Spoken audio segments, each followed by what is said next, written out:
On where you taught a little bit. So what's your past as a history professor? Where did you teach? Like, where did she go to school? And I started out as an RN, interested in psychiatry. And then somewhere along the line, when I returned to school, El Camino Community College, incidentally, we lived down in Gardena, I thought about it and I thought, why not teach history and give students some insight into the world in which they live, as well as the past that's part of that world, and maybe prevent people from going nuts. Maybe that was my rationale. But in any case, I did move into Cal State LA, and then went on to graduate school at, where did I get my graduate? UCLA. UCLA, of course. Of course. Is that hindering world history? Yeah. And there I started out thinking I would teach African history. However, I discovered that there are very few schools that offer African history at that time. And so I dissolved into American history. And from there on in, that's where I've been. Although, as I told you, I did teach, or did I tell you? I know I told you. I taught not only American history, and especially from post-Civil War period to the present, but also the role of women in the history of the United States. And after I visited China, contemporary China, as well as the impact of science and technology on society. And so that's been the history. What? When did you go to China and start teaching? Gee. You know, one of the problems of aging is that time disappears in a sense. At least for me it has. I was invited together with 9 other women by the U.S.-China People's Friendship Association to be guests of the Chinese Women's Federation of China. And so we went, landed in Hong Kong, and then moved into China proper in 69, possibly, in the 60s. And that was fascinating. And this was during the Mao, after the Chinese Revolution. By the way, why do they call China a communist country now? There's nothing communist about it except the party that rules it calls themselves Communist Party, but that's another thing. Forget it. What?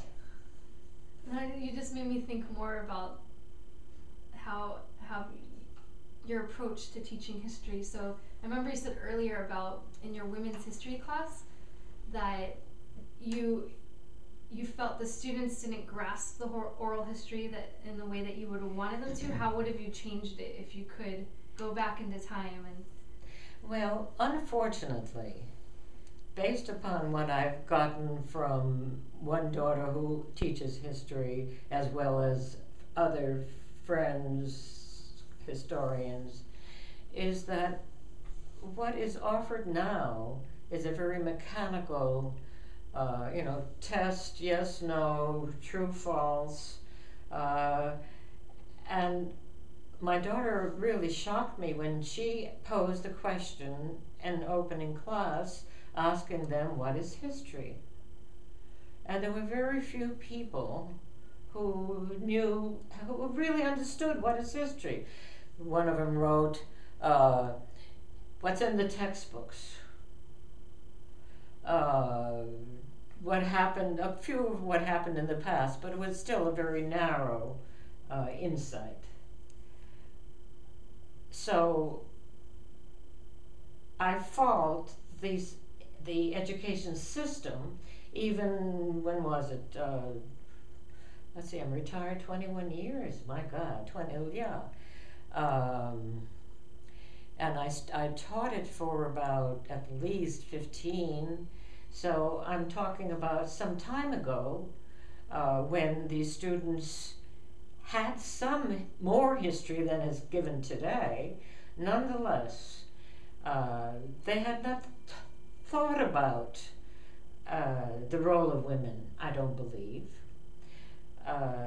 They were so limited that from there on in, I knew that it was my responsibility, although I never asked for that kind of paper subsequently for various reasons, that it would be my responsibility to do a lot more preparation in terms of what is oral history, what kinds of things are you looking for, how limited, how broad, etc., etc., the inquiry on the paper should be. So,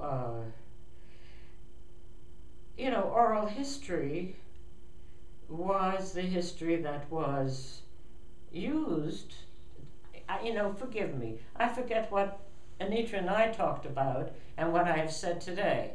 Did we talk about oral history before there was a written language?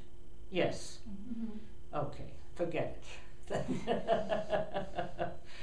All right, go ahead.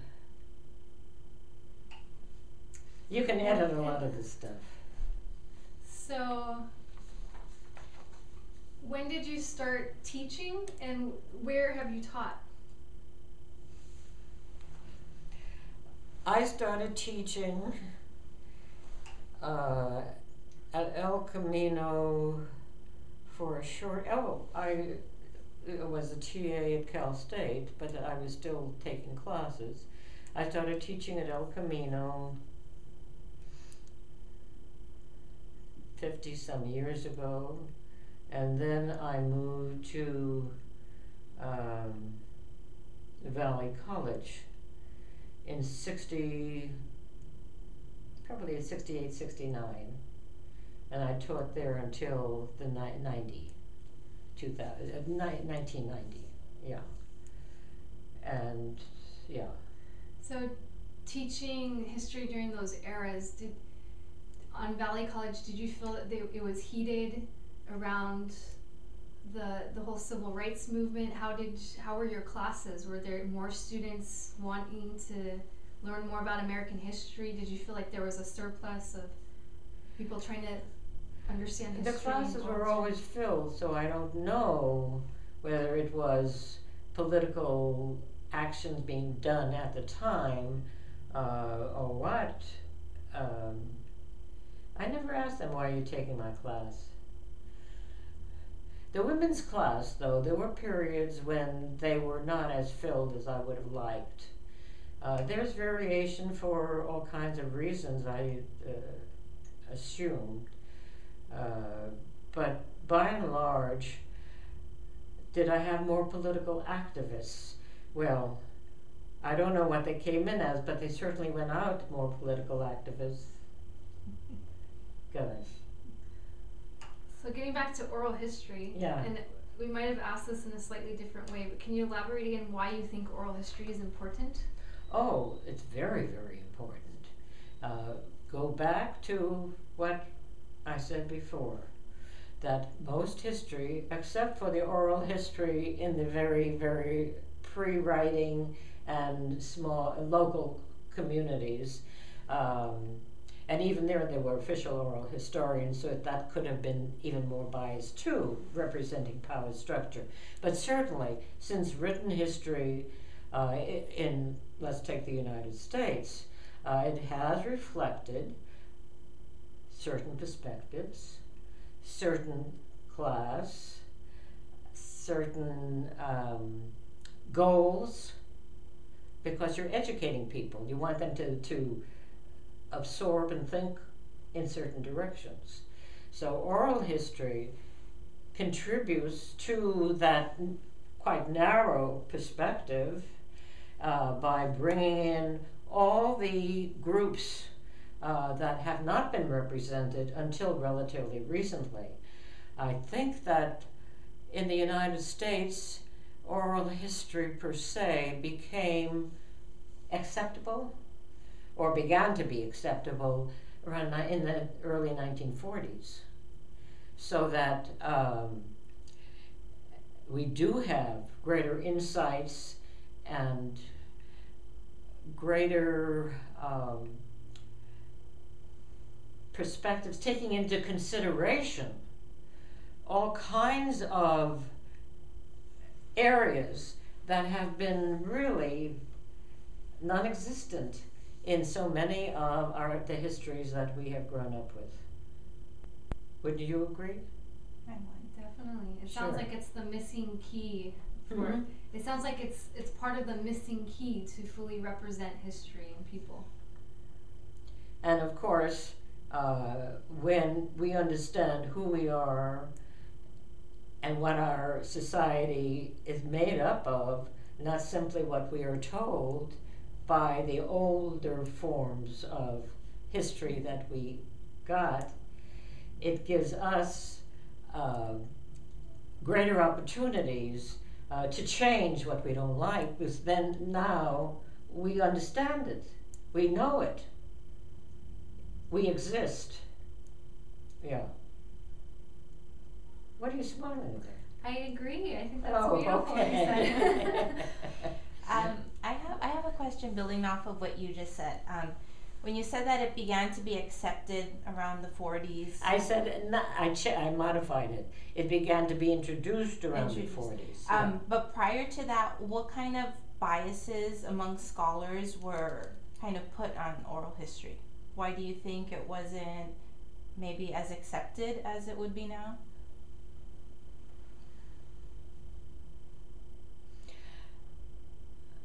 Because those people didn't exist, in a sense. They didn't come into the view of historians. How do you become a historian? Especially before community colleges where you can afford them more easily. Who was hired as historians or other areas as well? People with reputations who had gone to certain universities who reflected, by and large, a class, the wealthier ruling class or politically ruling. So, are you going to write about, for example, what historian will write about slavery during the days of slavery?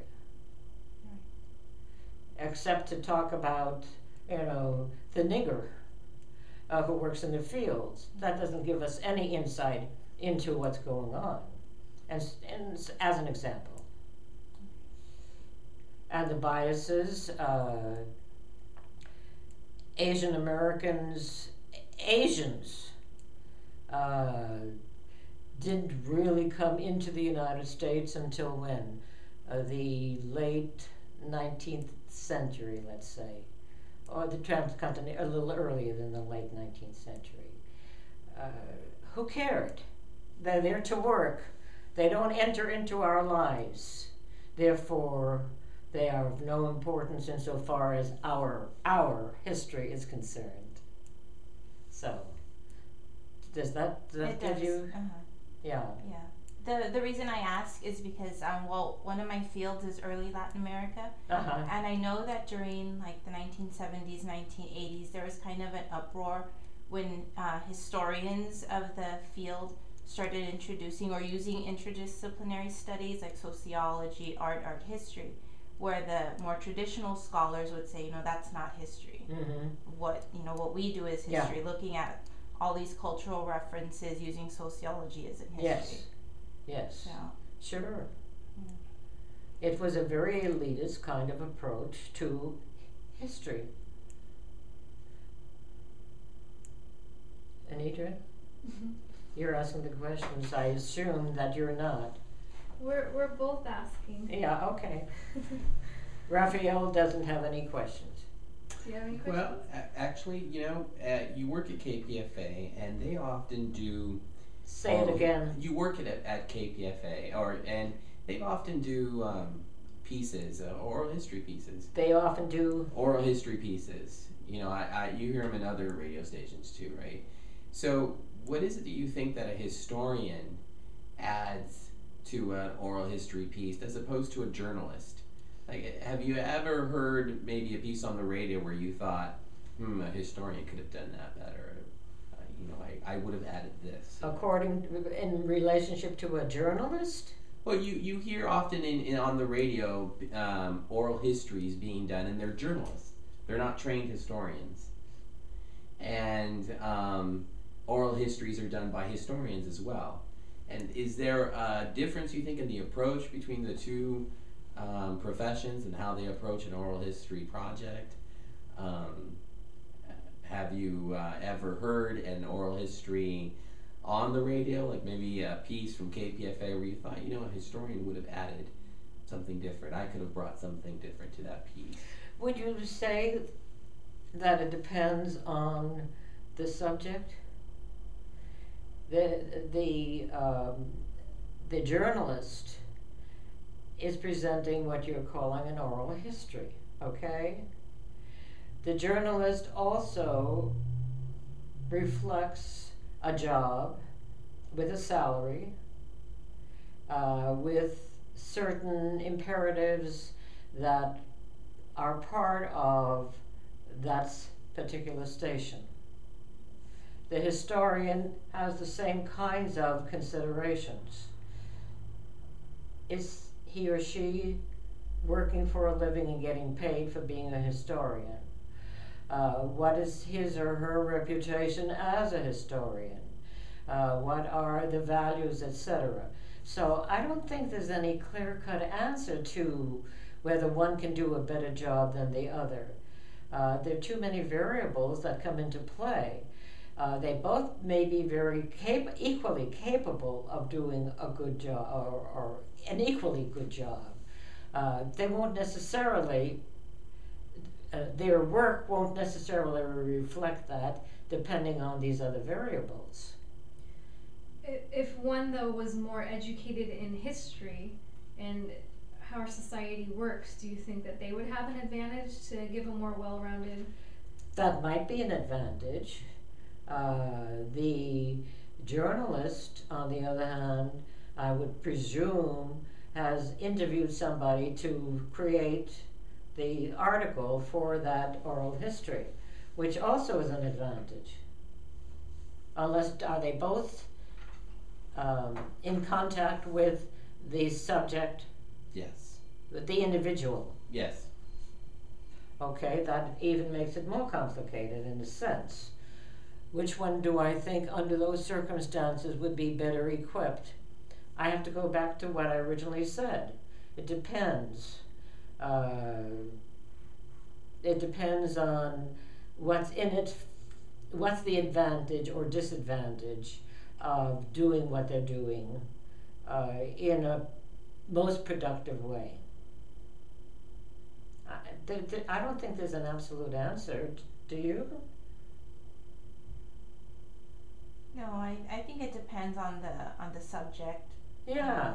The Well, if they're circumstances equally around it. knowledgeable and they have both interviewed the individual about whom the original article is, then you have to look at the unknown variables to see. Or they might equally do an excellent job or a terrible job. I don't know.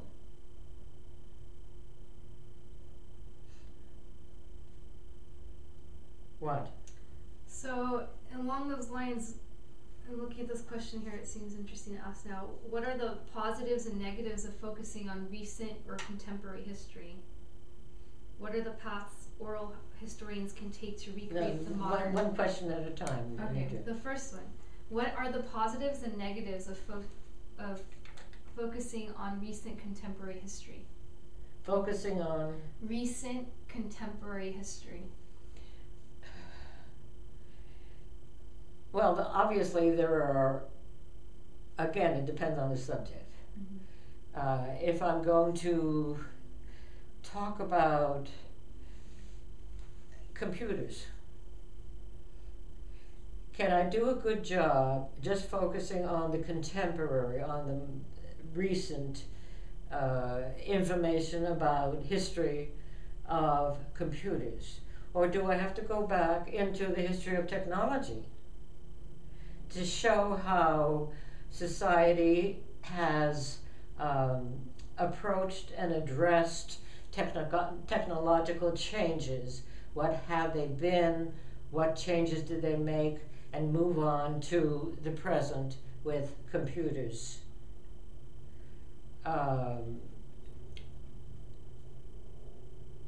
If I simply take computers now, that's not history, right?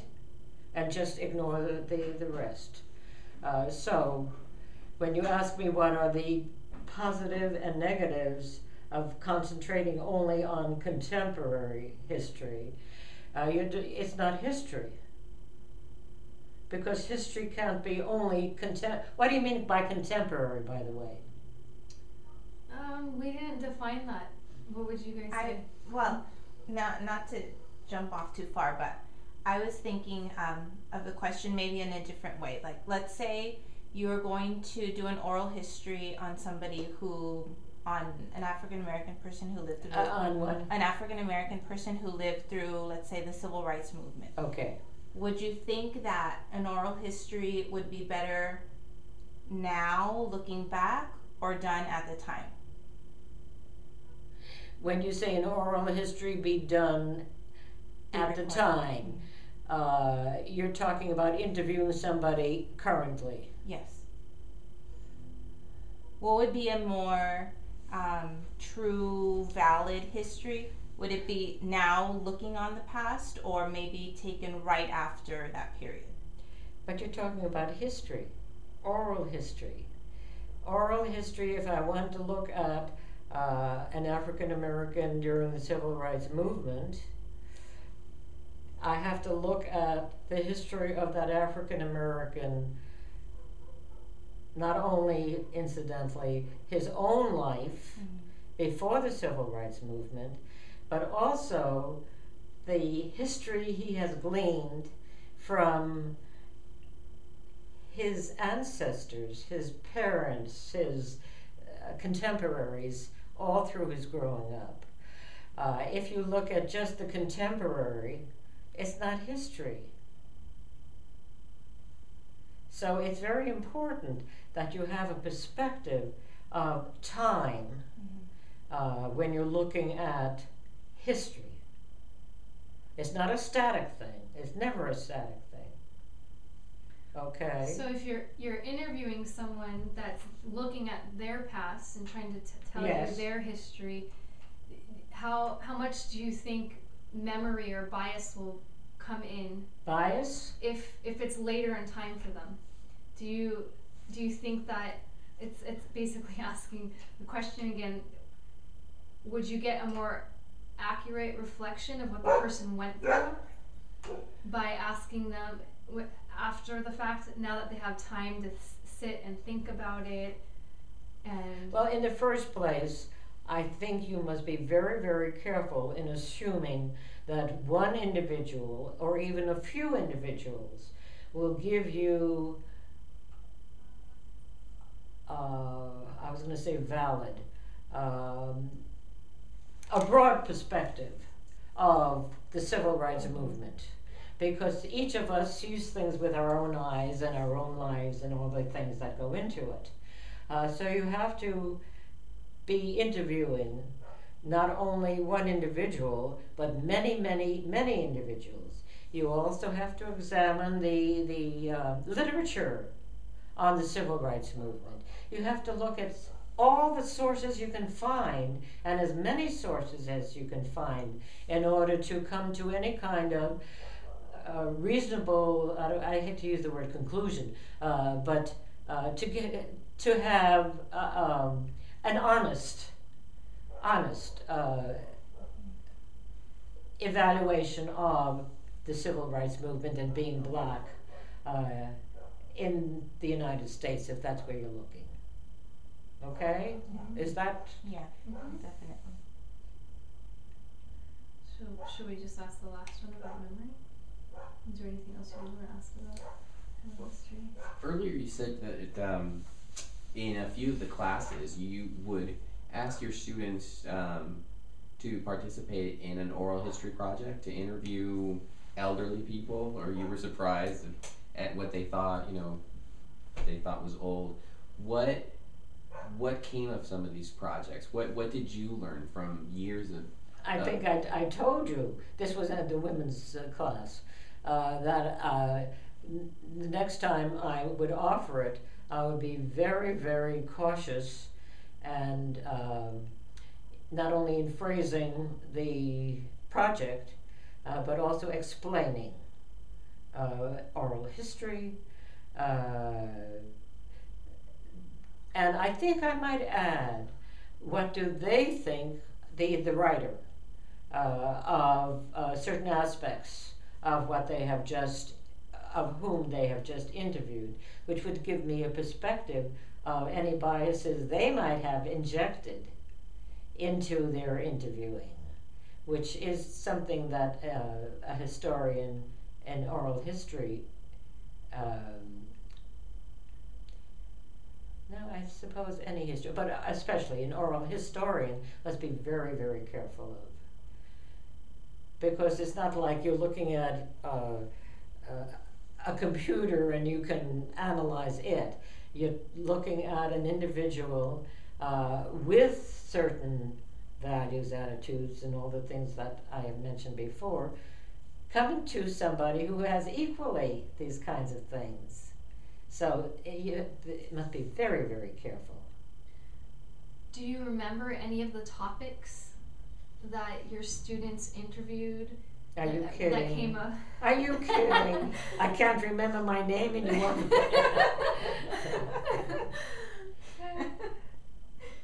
Or any topics that you wanted them to learn? What was your goal by asking this, an as I older said, woman? this was the beginning of the women's movement, and I thought it would give them, I thought they already had some insight into the sexism that permeates our world. Yeah, she just wants to come in. But obviously they had not necessarily have that. Especially I would say overwhelmingly the classes were composed of females, of women. However, there were some men. And at the beginning of my introduction of the class to the district, there are 9 campuses, I asked the men, why did they sign up for this class? And you know what they said? They said, we thought it would be a good way to meet some girls. That took care of that. Yeah. All right.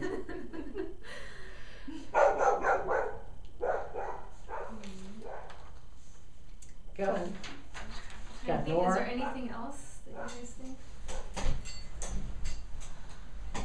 That's it? Unless you have anything you want to share with us.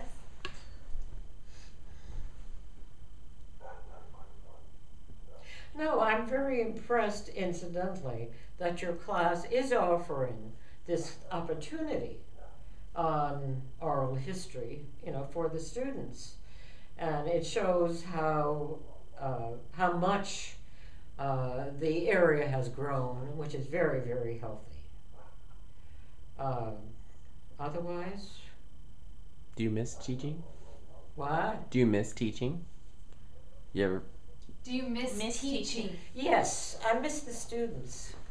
I was very active in the union the AFT through the campus, and so I was very, very busy. And then, of course, we raised kids and had family and all kinds of things. And I wondered when I retired what I would miss most. Of course, the kids were gone by then, but I miss the students. Yeah.